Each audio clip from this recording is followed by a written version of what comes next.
Hello guys, আজকে একাদশী। তো আমরা আজকে সারা রাত মন্দিরে থাকবো, সেটাই তোমাদের সাথে শেয়ার করব। তো চলো ভিডিওটা দেখতে থাকো।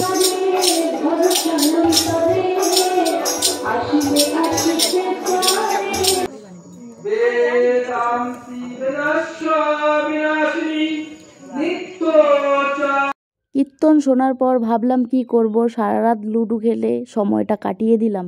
তো এখন বাজে ভোর 5টা। তো আমরা এখন নগর কীর্তনে বের হয়ে যাব।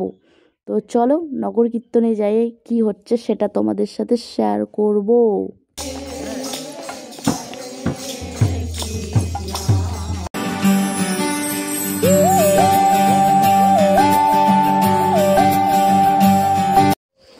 তো হ্যালো গাইস, আমাদের প্রসাদ নেওয়া কমপ্লিট। আমরা এখন বাড়ি চলে যাচ্ছি। এখন আমরা বাড়ি যাচ্ছি। তো বাড়ি গিয়ে তোমাদের সাথে দেখা হচ্ছে। টাটা।